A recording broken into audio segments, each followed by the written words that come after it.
अस्सलाम वालेकुम ग्रामी। आज की इस इंटरेस्टिंग वीडियो में ये राखी सावंत जो कि एक्स ईसाई हैं और मुसलमान हुई हैं और इनको खावंद भी मिला मुस्लिम, लेकिन बड़ा निकम्मा था, उससे तलाक ली। अब दूसरा खावंद है इसका, दुबई में रहती हैं। और इधर इस पॉडकास्ट में तो अजीब बातें चल रही हैं भाई।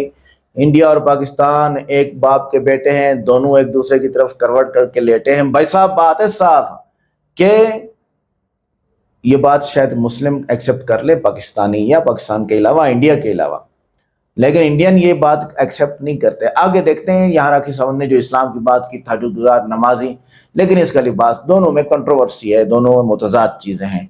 इसका खुलासा मैंने एंड पे किया है, इसकी जुबानी सुनते हैं। फिर डॉक्टर जाकिर नाइक साहब ने वजूहात कुछ बताई हैं इस मामले में, आइए देखते हैं। वीडियो को लाइक करें, चैनल को सब्सक्राइब करें, वीडियो को व्हाट्सएप पे जरूर शेयर करें, कमेंट करके बताइएगा वीडियो कैसी लगी। आइए देखते हैं।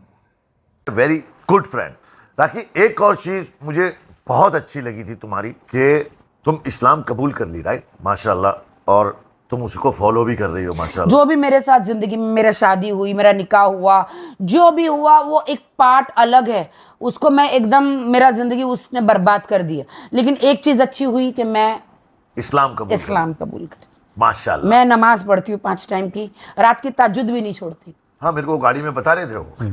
हाँ राखी, मैंने बहुत सारे लोग जो हैं केवल इस्लाम को कबूल करते हैं, उनको फॉलो नहीं करते। लेकिन राखी ऐसी शख्सियत है कि शूटिंग पे जो उसका कैमरा पे जो फेस है, उसके बाद का जो फेस है वो एंटायरली ऑपोजिट है। जहां कैमरा ऑफ, राखी उसके बाद राखी सावंत नहीं, अलग है ना भाई।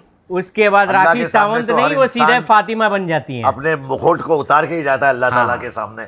और माफ करने वाला वो है, करने वाला वो। रोजी रोटी क्या कमाए, क्या करे। अब मैं एक एक्टर हूँ, देखो, हर कोई इंस्पेक्टर नहीं बन सकता, पुलिस वाला, हर कोई डॉक्टर नहीं बन सकता, हर कोई पायलट नहीं बन सकता, हर कोई कुछ भी, मतलब ऐसा है, हर कोई एक्टर नहीं बन सकता, हर कोई इजाज खान नहीं बन सकता, हर कोई राखी सावंत नहीं बन सकता। माशाल्लाह। मुझे बात याद आई राखी, क्या आप ईमान की दौलत तो लेके आ गई, अल्लाह ताला से कनेक्ट भी हो गई। 8 बार उम्रा किया मैंने, 8 बार। आपने तो उम्रा किया, मैंने एक रील देखी थी जिसमें आपने पाकिस्तानी मुसलमान, हिंदुस्तानी मुसलमान, जो जरूरतमंद, जो उम्रा करना चाहते हैं, जिनके पास पैसे नहीं है, जाने को टिकट नहीं है, उन्होंने कभी देखा नहीं, ऐसे लोगों को आपने उम्रा कराया, उनके लिए आप खाना लेके बैठी, उनको पूरा उनका आपने ख्याल रखा और उनकी दुआएं ली। ये कैसे आपने? पहली बात, पाकिस्तानी, चाइना, भूटान, मुसलमान सिर्फ एक ही होता है, सब जगह के मुसलमान भाई है। नहीं, इस्लाम हर किसी के लिए एक ही है। एक ही है। तो भाई मैं रहती दुबई में हूँ, हाँ। मेरा ड्राइवर उधर पाकिस्तानी है, मेरी बिल्डिंग में पूरा पाकिस्तान वाले रहते हैं, और जो टिकटें बनाता है वो भी पाकिस्तानी है। तो मेरा दुबई में सब पाकिस्तानियों के साथ नहीं उठना बैठना है। और जो टिकटॉक पे मेरे को जो करोड़ों रुपए के गिफ्ट मारते हैं वो भी पाकिस्तानी है। तो भाई जो मेरे को रोजी रोटी दुबई में देता है, तो भाई उसकी मैं बुराई क्यों करूँ? मैं हिंदुस्तानी हूँ, वो एज ए एक्ट्रेस वो मेरे को बहुत रिस्पेक्ट करते हैं। करोड़ों अरबों यहाँ से एक्टर है, जब दुबई जाते हैं तो कितने पाकिस्तान वाले, वो जमजम वाले भाई, वो कितने सोहेल खान, इन सबको लेकर जाते। तो भाई देखो, हमारा वॉर है नो डाउट, लेकिन जो उनकी जो थोड़ी बहुत तारीफ है वो है। मैंने सबको उम्रा भेजा, ये देख के नहीं भेजा कि इंडियन है कि पाकिस्तानी है, वो मुस्लिम है, वो गरीब लोग है, उनको भेजा मैंने कहा जितना भी मैं कमाऊंगी अल्लाह मुझे उस काबिल कर कि जितने जो लोग गरीब लोग नहीं जा सकते उनको मैं उम्रा भेजूंगी। क्या बात है यार राखी, क्या बात है। राखी की इस बात से याद आया कि हिंदुस्तान और पाकिस्तान एक माँ के 2 बेटे हैं, एक है राम और एक है रहीम। हिंदुस्तान और पाकिस्तान एक माँ के 2 बेटे हैं, सिर्फ करवट बदल के लेटे हैं। वाह, बात सही है। अल्लाह से तो तुम लोग, तुम्हारी औकात नहीं है, तुम दुश्मनी ले लो। सुनो, फिरौन था, एक हरामजादा फिरौन था, उसने मोसेस की सुना नहीं, वो मूसा सलाम की सुना नहीं। उसको बार बार अल्लाह ने बोला जाओ कि मेरा मैसेज दो कि अल्लाह ही एक खुदा है, ऊपर वाला ही एक खुदा है, एक ही है, अव्वल और आखिर। फिरौन ने सुना नहीं, तो अभी फिरौन की औलादें है यहाँ पे बहुत सारी। एक तो रावण की औलाद है, फिरौन की औलादें घूम रही है। अल्लाह से पंगा नहीं ले सकते भाई तुम ना। तुमको लड़ाई मारा मारी करनी आपस में करो, खुदा का नाम लेके मत करो, अल्लाह का नाम लेके मत करो, धर्म का धंधा मत करो। ना मुसलमान हिंदू को मारे, ना हिंदू मुसलमान को मारे, भाईचारा रखो। मरोगे तुम लोग, ऊपर वाले का कुछ नहीं बिगड़ेगा। सही बात है। ऊपर वाला तुमको बनाता है और शैतान तुमको लड़वाता है, आपस में मरवाता है। शर्म करो, फर्क नहीं पड़ता। और हैसियत देके इज्जत नहीं देती। हाँ, गरीब आदमी को भी इज्जत देती है सेम, और अमीर आदमी को भी सेम इज्जत मेरा देती असली दोस्त गरीबी है, क्योंकि मैं आई गरीबी से हूँ। है। हाँ, देखो मेरे को अल्लाह, खुदा, भगवान, परमेश्वर, जीसस क्राइस्ट कितना भी पैसा दे, लेकिन मैं हमेशा डाउन टू अर्थ रहती हूँ। देखो जीसस क्राइस्ट को मैं मानती हूँ क्योंकि मेरी माँ क्रिश्चियन थी, तो मैं, हमारे ईसा सलाम हमारे नबी मैं है। तो मम्मी से मिलता था ना। हाँ, नबी है, तो वो तो हमको मानना ही पड़ेगा। और मैं आपको बता दूं, मेरा असली दोस्त है ना, ये देखो ये गरीबी है भाई। उधर है ना, एक तो अमीर होगा ना तो आपको मुंह मुड़ के निकल लेगा, टाइम नहीं आएगा। करके। गरीब आएगा, पानी पिलाएगा, उसकी सूखी रूखी खिलाएगा। लेकिन भाई अपने को गरीबी से बहुत डर लगता है। गरीब नहीं होना गरीब है। आदमी पसंद है, लेकिन गरीबी गरीब पसंद नहीं आदमी है। पसंद है, गरीबी नहीं पसंद। गरीबी इसलिए देखी अमीरी है। को लेके घूमती हूँ भाई मैं। गरीबी देखी है। मेरा नाम डॉक्टर श्वेता है और मैं कटिहार से बिलोंग करती हूँ। और मैं जाकिर साहब से पूछना चाहूँगी कि मैंने 10 साल से पीस टीवी देख रही हूँ और मुझे खुशी है कि आज मैं उनसे रूबरू हो रही हूँ। और सबसे पहला सवाल ये है कि ऊपर वाला जब सबको, चाहे वो हिंदू हो, मुस्लिम हो, सिख हो, ईसाई हो, सबको बनाया, तो फिर सबसे ज़्यादा मुस्लिमों को क्यों हिकारत की निगाह से अदर्स रिलीजन्स वाले देखते हैं? रीजन क्या है? दूसरा सवाल ये है कि ऊपर वाला एक है, ये सभी जानते हैं, हिंदू मुस्लिम जो भी धर्म से बिलोंग करते हैं, लेकिन फिर भी वो क्यों मतलब ये नहीं समझ पाते कि ऊपर वाला एक है या ईश्वर एक है या गॉड एक है? क्यों कन्फ्यूजन में वो अपनी ज़िंदगी बिताते रह जाते हैं? बहन के 2 सवाल है। सवाल के पहले उन्होंने कहा कि वो पीस टीवी 2006 से देख रहे हैं और टेलीविज़न पे मुझे और कई सालों पहले से देख रहे हैं। उनका सवाल है कि बाकी लोग मुसलमान को ऐसी गलत नज़र से क्यों देखते हैं, ये पहला सवाल। और दूसरा सवाल कि सब मज़हब वाले जब जानते खुदा एक है तो एक खुदा में क्यों नहीं मानते? इनके 2 सवाल है। बहन, पहला सवाल जो आपका था कि लोग मुसलमान को गलत नज़र से क्यों देखते हैं, इसकी मेन वजह है, जैसे मैंने पहले कहा, वो है मीडिया। आज मीडिया, जैसे मैंने कहा, सबसे ताकतवर टूल है, सबसे ताकतवर हथियार है। मीडिया आज एक हीरो को विलन बना सकता है, विलन को हीरो बना सकता है, दिन को रात, रात को दिन। तो ये मीडिया का खेल है, बहुत आसान है। जैसे मैंने कहा ना यूके में क्या हुआ, तो उसी तरीके से आज, पहले जो था अमेरिका को डर था रशिया से, अभी रशिया चली गई, अभी खौफ है इस्लाम से कि अमन फैलेगा तो जो गलत काम कर रहे हैं वो मुमकिन ही नहीं। अगर अमन सब जगह फैलेगा, कुछ लोग नहीं चाहते अमन फैले, क्योंकि अमन जब फैलेगा तो उनके धंधे में नुकसान होगा, क्योंकि कुछ लोग के धंधे जब ही चलते हैं जब अमन नहीं है। फायदा होता है ना, झगड़ा बिगड़ा हो तो उनका फायदा होता है। तो हर इंसान नहीं चाहता है अमन हो। बात करेंगे अमन की, वॉर फॉर पीस, एक्चुअली कर रहे वॉर ऑन पीस। हम जंग लड़ रहे अमन के लिए, वो अमन के लिए नहीं जंग लड़ रहे, अमन को खत्म करने के लिए जंग लड़ रहे। Not war for peace, war on peace. अमन को कायम करने के लिए जंग नहीं लड़ रहे, अमन को खत्म करने के लिए जंग लड़ रहे। तो ये मीडिया है बहन, मीडिया इतना पावरफुल है, इसीलिए मैं कहता हूं मुसलमान मीडिया में पीछे है। हमको मीडिया के जरिए सही पैगाम पहुंचाना चाहिए। बहन, आप देख रहे पीस टीवी 6 साल से पहले, उसके पहले आपने दिगर चैनल पे मुझे देखा। मैं पूछना चाहता हूं आपसे, आपको कैसा लगता है इस्लाम का मजहब पीस टीवी देखने के बाद? आपके क्या ख्याल आते हैं इस्लाम के बारे में? मैं बचपन से ही एक चीज़ के खिलाफ रही हूँ कि मूर्ति पूजा, जो कि हमें कभी भी पसंद नहीं पड़ा। जो ऊपर वाला हमें बनाया, तो हम जिसको बना के पूछते हैं उसमें शक्ति कैसे हो सकती है? फर्स्ट। दूसरा सवाल कि आप जब ऊपर वाला हम पूरे दुनिया को कंट्रोल कर रहा है, तो एक मूर्ति कैसे किसी इंसान को कंट्रोल कर सकता है? तीसरा है होता है कि आप अगर आप में विश्वास है, आस्था है, आप कहीं भी रहें, ऊपर वाले को याद कीजिए, आप ऊपर वाले आपकी दुआ जरूर सुनेंगे। ये मेरे बचपन से ही ये मेरे दिल में है, और जैसे जैसे मैं बड़ी होते गई मेरे मन में और भी ऐसे सवाल आते गए और मैं खुद ब खुद उसका सॉल्यूशन ढूंढते रह गई। और आज जाके जब मैं आपके पीस टीवी से जुड़ी तो मुझे और भी मेरा जितने भी कन्फ्यूजन्स थे वो दूर होते गए। और आगे कोशिश होगा और भी दूर होते चले जाएंगे। आपको कैसा लगता है इस्लाम मजहब? मुझे बहुत पसंद है। आपको क्योंकि- गलतफहमी दूर हो गई आपकी ना, जो मीडिया फैला रही है? हाँ, ये मुझे हमेशा रहता था कि इस्लाम धर्म बहुत अच्छा है, क्योंकि उसमें ना तो मूर्ति पूजा है ना भी कुछ है, सिर्फ ऊपर वाला है जो एक है, जो पूरे दुनिया को कंट्रोल करके रखा हुआ है, जिसके बिना एक पत्ता भी नहीं हिल सकता। तो फिर जो है हम जो है उसे क्यों नहीं माने, जो दूसरे को माने। आप तो कुरान की आयत का तर्जुमा कर रही, माशाल्लाह। अल्लाह के मर्जी के बिना तो पत्ता भी नहीं हिल सकता है। बहन, जो आपका दूसरा सवाल था कि जब गैर मुसलमान ये जानते हैं कि खुदा है कि तो मानते क्यों नहीं? हाँ, ये सवाल था कि मानते क्यों नहीं है वो, कि एक ही शक्ति है, चाहे वो गॉड हो, क्रिश्चियन बोलते हैं, हिंदू बोलते हैं ईश्वर एक है, मुस्लिम बोलते हैं अल्लाह एक है, और गुरुद्वारा बोलते हैं वाहे गुरु एक है। तो जब सब भी बोलते हैं तो मानते क्यों नहीं कि ईश्वर एक ही आपका है? बहुत अच्छा सवाल है कि अगर जानते हैं तो मानते क्यों नहीं। इसके मेन जिम्मेदार है धर्म के अधिकारी, धर्म अधिकारी। धर्म अधिकारी नहीं चाहते कि सब लोग इसको माने, जाने ठीक है, लेकिन मानने लगेंगे तो उनकी दुकान बंद हो जाएंगी। लेकिन यहाँ पे दुकान बंद है। और हर धर्म में कुछ लोग हैं जो नहीं चाहते कि सब धर्म मानने वाले अपनी किताब के करीब आए, नहीं तो उनकी दुकान बंद हो जाए। हर धर्म में ऐसे लोग हैं, नहीं तो उनकी दुकान बंद हो जाएंगी। तो इसीलिए मेरी सबसे ज्यादा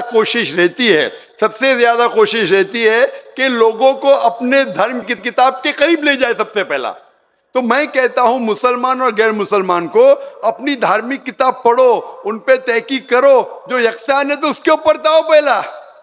तो इसीलिए जितने धर्म अधिकारी है, धर्म के आम पब्लिक तो मेरे फेवर में, देखो आम पब्लिक, अवाम, चाहे मुसलमान की हो, हिंदू की हो, ईसाई की हो, साथ में है। लेकिन ये धर्म अधिकारी जो अक्सर है वो नहीं चाहते कि सब लोग एक हो जाएंगे तो दुकान बंद हो जाएंगी। तो ये लेकिन मेन प्रॉब्लम है धर्म अधिकारी का। इसीलिए अगर सर्व धर्म के मानने वाले अपनी किताब का तर्जुमा पढ़े, सही मानी से उस पे अमल करे, तो सब लोग एक ईश्वर के पास आएंगे और एक ईश्वर को मानेंगे और उसके अलावा किसी की इबादत नहीं करेंगे।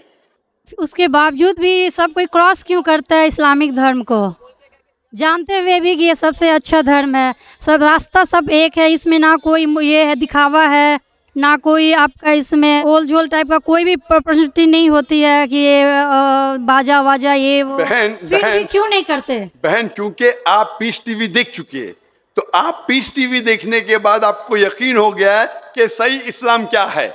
बाकी चैनल सही इस्लाम नहीं दिखा रही। बाकी चैनल दिखाते हैं कि मुसलमान टेररिस्ट है, मुसलमान दहशतगर्द है, मुसलमान जलील करते, मुसलमान ये करते, खवातीन को हक नहीं देते। तो सब लोग तो पीस टीवी नहीं देखते ना। इंशाल्लाह एक दिन आएगा जब दुनिया के अक्सर लोग पीस टीवी देखेंगे। इंशाल्लाह हमारा इरादा है कि पीस टीवी को कम से कम दुनिया की सबसे अहम 10 जबानों के अंदर फैलाए। इंशाल्लाह अल्लाह से दुआ है, क्योंकि जो मोहम्मद सल्लल्लाहु अलैहि वसल्लम की हदीस है कि इस्लाम एक दिन हर घर में पहुंचेगा, तो अल्लाह ताला से दुआ है कि हमें वो जरिया बनाए कि सही इस्लाम दुनिया के हर घर में फैलेगा इंशाल्लाह। बहन, मैं आपसे पूछना चाहता हूँ, आप मानते हैं कि खुदा एक है? मैं बचपन से मानती हूँ ऊपर वाला एक है। आप मानते हैं कि मोहम्मद सल्लल्लाहु अलैहि वसल्लम आखिरी पैगंबर है? हाँ, ये सब बचपन से ही पता है मुझे। तो मैं आपसे पूछता हूँ डॉक्टर श्वेता, जब आप मानते खुदा एक है, आप मानते बुत परस्ती गलत है, आप मानते मोहम्मद सल्लल्लाहु अलैहि वसल्लम आखिरी पैगंबर है, तो उसका मतलब आप मुसलमान हो चुके। हाँ, ये एक चीज मैं सवाल करना चाह रही थी आपसे। जी हाँ। कि आपके मन में जो भी आप धर्म अपना रहे हो, ये तो जरूरी नहीं होता कि आप उसे रिप्लेस करें पब्लिक के बीच में। जरूरी नहीं है। और अगर आप मन से मानते हैं तो, और ऊपर वाला जान रहा है कि आप क्या हैं, और ऊपर वाले को ही मानते हुए सारा चीज़ फॉलो कर रहे हैं, तो क्या जरूरी होता है कि मुस्लिम बताए ही कि हम मुस्लिम हैं? बहन का बहुत अच्छा सवाल है कि अगर मन से माने काफी नहीं, क्या जाहिर करना जरूरी नहीं है? अगर आपको कोई तकलीफ हो रही है, मिसाल के तौर पे अगर आपको शक लगता है कि अगर मैं जाहिर करूं तो मेरी जिंदगी खतरे में है, और ये टॉपिक के ऊपर भी है, अगर आपको लगता है कि मेरी जान खतरे में है, ऐसे माहौल में है, ऐसे इलाके में आप है, 99% से ज्यादा गैर मुस्लिम हैं और जंग का माहौल है और पता चल जाएगा मैं मुस्लिम हूं, तो कुरान की आयतें, अगर आपकी जान खतरे में है तो आप शिर्क भी कर सकते हैं, लेकिन दिल में ईमान होना चाहिए। मतलब अगर कोई पूछे कि तुम मुशरिक हो, आपको पता है आपकी जान खतरे में, आप हाँ कह सकते हैं, लेकिन आपके दिल में ईमान होना चाहिए। तो अल्लाह ताला इजाजत देते हैं कि अगर आपकी जान खतरे में है, कोई बंदूक रखता है सिर पे और बोला कौन है तुम, अगर तुम बोले हाँ मैं मुशरिक हूं, लेकिन दिल में ईमान है कि अल्लाह एक है, तो आप गुनहगार नहीं। तो अगर आपको डर है कि आपके इज़हार करने की वजह से आपकी जान खतरे में है या कुछ तकलीफ आ सकती, तो मत इज़हार करो। लेकिन इज़हार करने से फॉलो करना आसान है। जो शख्स इज़हार करता है वो फॉलो भी करेगा। अगर इज़हार नहीं करेगा, बोलता मैं मुसलमान हूं, अगर उसके जान का खतरा है तो कोई हर्ज नहीं, उसके दिल उसके बीच में और खुदा के बीच में इज़हार करने की जरूरत नहीं। लेकिन जान का खतरा नहीं है, फिर भी बोलते हैं नहीं मैं जान का खतरा नहीं है, मुझे कोई तकलीफ नहीं, छोटी मोटी तकलीफ है, इसलिए मैंने इज़हार करूंगा। फिर क्या होगा, फिर उसको अमल करना मुश्किल होगा। अगर छोटी मोटी तकलीफ है तो इज़हार करना चाहिए, क्योंकि उसको अमल करने में आसानी होगी, नमाज पढ़ने में आसानी होगी, रोज़ा रखने में आसानी होगी। अगर कबूल नहीं करेंगे तो मुश्किलात और बढ़ेंगी। लेकिन अगर मुश्किलात इतनी हैं कि आपको जान का खतरा है, तो आप माइक्रोफोन पे भी नहीं आती थी। मैं भी फील्ड में हूं ना बहन, अगर आपको जान का खतरा होता था तो माइक्रोफोन पे आके आप बोलती भी नहीं थी कि मैं बुत परिस्थिति के खिलाफ हूं, मैं खुदा में मानती हूं। जब इतना बोल दिए तो मुझे यकीन है आपके जान का खतरा नहीं है। मैं भी फील्ड का हूं ना, आप डॉक्टर है, मैं भी डॉक्टर हूं। आप कौन से डॉक्टर है पता नहीं, मैं जिस्म का डॉक्टर हूं। आप पीएचडी डॉक्टर है क्या, मेडिकल डॉक्टर है, कौन से डॉक्टर है बहन आप? डेंटिस्ट। डेंटिस्ट है, माशाल्लाह, करीब पेशा है। मैं मेडिकल डॉक्टर एमबीबीएस हूँ, आप डेंटिस्ट है। आपको कैसे पता चलता है दांत में दर्द हो रहा है तो क्या प्रॉब्लम है, बराबर ना? तो वैसा मुझे भी थोड़ा थोड़ा पता चल जाता। मैं जिस्म के डॉक्टर के अलावा रूहानी डॉक्टर भी हूँ माशाल्लाह। तो मुझे पता है आपको जान का खतरा नहीं है। तो जान का खतरा नहीं है तो मेरी ये राय है, इज़हार करने से आपको अमल करने में और आसानी होगी। ये मुझे पता है। पता है आपको ना? हाँ। तो आपको जान का खतरा है? अब मैं अभी क्लियर नहीं कर सकती कुछ भी आपसे। और एक लास्ट सवाल ठीक है पूछना इंशाल्लाह। चाहती हूँ लेकिन आपसे। आप मेरे नजदीक आप मुस्लिम हैं, इंशाल्लाह अल्लाह आपको और हिदायत दे जानने के लिए और अमल करने के लिए भी बहन। और एक लास्ट क्वेश्चन पूछना चाहती हूँ आपसे। जी हाँ, पूछे डॉक्टर जब श्वेता। ऊपर वाले सबको नीचे भेजे तो फिर नीचे डिवाइड क्यों किया गया कि सब अलग अलग धर्म में बिलोंग करने लगे? ये सवाल कल पूछा गया था मुझसे कि ऊपर वाला जब एक है तो नीचे वालों को डिवाइड क्यों किया है अलग अलग? अल्लाह ने, खुदा ने, भगवान ने एक ही धर्म भेजा है, एक ही दीन। कुरान में लिखा है सूरह अल इमरान में सूरह नंबर 3 आयत नंबर 19 में, इन्नद दीना इंदल्लाहिल इस्लाम, के अल्लाह के नजदीक एक ही दीन, एक ही मजहब सही है, वो है इस्लाम, जिसके मानी है अमन शांति हासिल करना अल्लाह के पैगाम पे अमल करने के बाद। तो जो भी अल्लाह खुदा ईश्वर के पैगाम पे अमल करता है और अमन हासिल करता है, उसे अरबी में कहते मुस्लिम। लेकिन क्या हो गया कि क्योंकि खुदा ने बहुत से पैगाम भेजे और जितने पैगाम पहले आए थे वो महदूद थे एक ग्रोह के लिए, और वो पैगाम वैलिड था एक वक्त के लिए, क्योंकि खुदा जो सब कुछ जानता है, वो जानता है कि 1400 साल पहले इंसान पूरे पैगाम को हजम कर सकेगा, समझ सकेगा।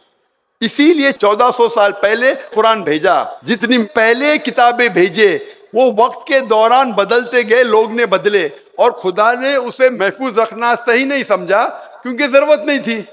अल्लाह ने, खुदा ने, भगवान ने वो पहले पैगाम जो महदूद थे उसे महफूज रखने की जरूरत नहीं समझी। लेकिन क्योंकि आखिरी पैगाम कुरान 1400 साल पहले जब भेजा, कुरान में अल्लाह लिखते हैं सूरह हिजर में सूरह 15 आयत नंबर 9 में कि हमने कुरान नाजिल किया है और हम इसे महफूज रखेंगे, क्योंकि ये आखिरी पैगाम है, इसके बाद कोई पैगाम नहीं आने वाला है। इसीलिए वो सिर्फ एक ग्रोह के लिए नहीं है, सिर्फ मुसलमान के लिए नहीं, सिर्फ अरबों के लिए नहीं, सारे इंसानों के लिए, और सिर्फ एक वक्त के लिए महदूद नहीं, ता क़यामत है। क्योंकि इसके बाद कोई पैगाम नहीं आने वाला, ये पैगाम को कोई बदल सकता ही नहीं।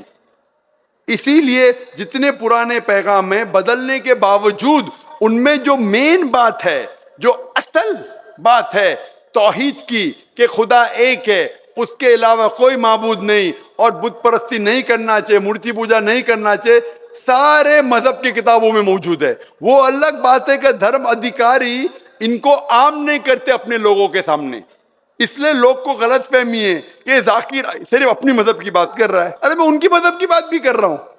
तो लोग जब तहकीक करने लगते हैं तो पता लगता है कि ये तो सही बात कर रहा है। तो एक चीज अल्लाह ने किया है, अल्हम्दुलिल्लाह, भगवान ने, ईश्वर ने, कि ये मेन पैगाम तौहीद का महफूज रखा है, और इसमें यह भी महफूज रखा है कि आखिरी पैगंबर आने वाले मोहम्मद सल्लल्लाहु अलैहि वसल्लम में। Hope that answers the question sister. तो नाज़रीन गिरामी, ये थी आज की इंटरेस्टिंग वीडियो जिसमें ये राखी सावंत जिसका नाम है, बहुत मजाक उड़ाया गया इसका इस्लाम लाने से पहले, और ये ईसाई थी और इंडिया में रहती थी, और काम ना मिलने की वजह से सलमान खान ने इसका साथ दिया। और पता नहीं मुसलमान ये किसके कहने पर हुई, एक मुसलमान से शादी हुई, शादी होने के बाद वो मुसलमान कोई नकम्मा निकला जिसकी वजह से इनको आपस में जुदा होना पड़ा। लेकिन इसने अक्लमंदी की, इसने कहा कि देखो इस्लाम तो है सच्चा मज़हब, मैं एक्टर हूँ, मैं मुसलमान रहूँगी, मेरा खामन मेरे साथ निकम्मा निकला, मैं उसे छोड़ रही हूँ, अल्लाह मुझे और देगा। दुबई में रहती हैं, अब इसको एक मिला हुआ है मालदार और खामन सही तरीके से, जिसमें इनकी ज़िंदगी गुजर रही है माशाल्लाह। अब कहने का मकसद ये कि इस्लाम कबूल करने पर किसी ने एतराज़ नहीं किया इंडिया में जब ये थी, और उधर से बीच में जो एक लड़का जो है वो मुसलमान हुआ, उसके बाप ने उसे, हमने वीडियोस भी बहुत सारी बताई, नाम भूल गया मुझे, अजीब बात यह है। तो उस लड़के को ज़बरदस्ती वापस हिंदू बना दिया गया मुसलमान होने के बाद। वो अपनी चॉइस से, अपनी मर्ज़ी से मुसलमान हुआ और 8-10 साल मुसलमान रहा, किसी मुस्लिम खातून से उसकी शादी भी हुई वगैरह वगैरह, लेकिन उसको वापस हिंदू बना दिया गया। तो यहाँ पर अगर कोई शख्स हराम कर रहा, मुसलमान तो हो गई है, अब इस्लाम में तो इसको एक्टिंग छोड़नी थी, और फिर नाच गाना भी छोड़ना था, और फिर किसी की वाइफ बन के बनना था, ये कोशिश में लगी हुई है। अब मसला ये है, इस्लाम का मसला ये है कि जब एक आदमी किसी काम से तौबा करता है तो तौबा करने के बाद अब फौरन अगर वो इन कामों को छोड़ता है जिनसे इनकम हराम हो रही है, तो क्या होता है, वो फ़क्र में पड़ेगा, और फ़क्र फाक़े की वजह से वापस कादल फ़क्र यकुना कुफ्रा। रसूलुल्लाह सल्लल्लाहु अलैहि वसल्लम ने फरमाया कि फ़क्र जो है वो कुफ्र के करीब है। इंसान फ़क्र की वजह से कई गलत काम, कुफ्रिया काम कर बैठता है, तो उस वक्त तक हराम काम को छोड़ने, उस वक्त तक गुंजाइश बनती है हराम इनकम के इस्तेमाल करने की, जो इस अकीदे से हराम कि ये मेरे लिए हलाल नहीं है इस सोच के साथ, जब तक उसे इसका हलाल मुतबादिल नहीं मिलता। तो ये कह रही है कि मैं कोशिश में लगी हुई हूँ, और मैं एक्टर हूँ, एक्ट्रेस हूँ, मैं कुछ और नहीं कर सकती, गरीबी से मुझे नफ़रत है और गरीबों से मुझे मोहब्बत है। अजीब लॉजिक है। बहरहाल ये है कि इनको एक्टिंग छोड़नी पड़ेगी, और जिस भेस में ये यहाँ बैठी हैं इनको इसको भी छोड़ना पड़ेगा। दिस इज़ इस्लाम। इस्लाम में अज़वाज मुतहरात सैयदुल अंबिया हज़रत मोहम्मद सल्लल्लाहु अलैहि वसल्लम की बीवियाँ, हज़रत मोहम्मद सल्लल्लाहु अलैहि वसल्लम की ज़िंदगी मुबारक के अंदर ही उनको ये फरमा दिया कि वक़रना फ़ी बुयूतिकुन्ना, औरत, सब औरत के लिए हुक्म था, मुखातब वो थी, तुम घर में बैठो, और वक़रना फ़ी बुयूतिकुन्ना वला तबर्रजना तबर्रुजल जाहिलियतिल ऊला, कि फिर ज़माना जाहिलियत में जिस तरह औरतें खूबसूरत लिबास पहन के, छन छन वाले लिबास पहन के और जेवर पहन के, और जैसे आजकल टक टक वाले जूते पहन के निकलती हैं, और परफ्यूम जो है वो झालरें मार रहा होता है और लहरें मार रहा होता है, तो इस तरह का ये हुक्म कुरान पाक में मना है। तो एक औरत को बगैर पर्दे के बाहर आने की इजाज़त नहीं है, तो वो मुसलमानों के बाद पक्के मुसलमान बनना पड़ेगा। और तुम ईसाई हो, ईसाई, और फ़िरौन की जो बात की है, तो ईसाई मज़हब के अंदर एक किस्सा लिखा हुआ है, जो इंजील आसमान से आई थी उसमें फ़िरौन का किस्सा मौजूद था। तो ये जानती है फ़िरौन को, मूसा अलैहिस्सलाम को, वगैरह वगैरह वगैरह। अच्छा, हाँ, ये कह रही पक्की नमाजी और ताज्जुद गुजार हूँ, और सामने भी मुस्लिम बैठा है काले लिबास में, तो ये तो अच्छी बात है कि एक आदमी फिल्म इंडस्ट्री छोड़ के आए, उसको दाद देनी चाहिए, बहुत अच्छी बात है। अच्छा, आगे देखते हैं। हिंदुस्तान और पाकिस्तान एक बाप के बेटे हैं, दोनों एक दूसरे की तरफ करवट करके लेटे हैं। ये बात मुसलमान कहीं ना कहीं मान लेंगे, हिंदू नहीं मानते। आपका ये कहना भाई साहब बिल्कुल गलत है कि हिंदुस्तान और पाकिस्तान एक बाप के बेटे हैं, दोनों एक दूसरे की तरफ करवट करके लेटे हैं। पाकिस्तानी एक्सेप्ट कर लेंगे इंडियन को, इंडियन एक्सेप्ट नहीं करते। उनको एजुकेशन सिस्टम में उनके उनकी स्कूल की किताबों में पाकिस्तान की नफरत, मुसलमान की नफरत, इस्लाम की नफरत भर दी गई है। और अब वो मजबूर हैं इस तरफ के मैट्रिक के बच्चों को सेक्स एजुकेशन दे के बर्बाद करके रखो। और इसके इसके इसके नतीजे में जो इस वक्त इंडिया में हो रहा है, खासकर बच्चियों का रेप और कत्ल, उसकी तादाद अनगिनत है। 150 करोड़ लोग हो भाई, आप लोग के दो बड़े दावे, हम 150 करोड़ हैं, हम सबसे पुराने हैं, ये दोनों दावे गलत हैं। एक आदमी हो काम का हो भाई, और सबसे पुराना होना तो मनसूख होने की अलामत है। बहुत सारी थ्योरीज पुरानी हैं, फिजिक्स की, इलेक्ट्रिसिटी की और इंजीनियरिंग की, जो या साइंस की, वो सारी रिजेक्ट हो चुकी हैं, क्योंकि आज नया साइंस, नया फिजिक्स और नया जो है वो सिस्टम ये बताता है कि नहीं वो गलत था, ये ठीक है। पुराना सिस्टम साइंस का ये बताता था कि जो है वो ज़मीन गोल है, और आज का साइंस सिस्टम बताता है कि नहीं, ज़मीन अंडे की तरह है, जो कुरान के मुताबिक है बात। तो कहने का मकसद ये है, जो सारी बातों का जो खुलासा मैं बयान करना चाह रहा हूँ वो ये है कि तुम्हारा पुराना होने का दावा भी गलत है इंडियंस का, और तुम्हारा सबसे ज़्यादा तादाद में होने का भी दावा गलत है। यहाँ तो तुम परेशानी में डूबे हो। सबसे ज़्यादा होना तो एक कोई बड़ी बात नहीं है, तादाद का होना। अच्छा, गरीब पसंद है और गरीबी पसंद नहीं है, लॉजिक है, इसमें लॉजिक है। लेकिन एक बात याद रखिएगा कि गरीबी किसी को भी पसंद नहीं है। गरीबी गरीब की मजबूरी होती है। हाँ, यह है कि उसकी कोशिश गलत होती है। एक अखबार बेचने वाला कल सुबह मैंने देखा नमाज के बाद, तो वो अखबार लेके जा रहा था, तो मैंने ये सोचा कि ये इसकी गलती है, इसने अखबार बेचना चुना है। आजकल कितने अखबार बिकते हैं? 5-7 एक शहर के अंदर कितने अखबार बिकते होंगे? कुछ भी नहीं। तो ये मैं कह रहा हूँ, तो ये अपने बच्चों को हम सिखाएं कि बेटा इस्लाम सीखो, मुसलमान बनो, उसके बाद आप ऐसी चॉइस करो जिसमें आपको अल्लाह अच्छी रोजी दे, थोड़े वक्त में दे, ज़्यादा दे, और आप किसी के मोहताज ना बनो, और आप इस पक्के मुसलमान बन सकते हो। ये थी आज की वीडियो कैसी लगी? वीडियो को लाइक करें, चैनल को सब्सक्राइब करें, वीडियो को व्हाट्सएप पे जरूर शेयर करें, कमेंट करके बताइएगा वीडियो कैसी लगी। सोशल मीडिया पे इस्लाम को गलत दिखाया गया पिछले 40 साल से, डॉक्टर जाकिर नाइक ने उसको बेहतरीन एक्सप्लेन कर दिया, उसको मुझे एक्सप्लेन करने की ज़रूरत नहीं है। मिलते हैं नेक्स्ट वीडियो में। अस्सलाम वालेकुम।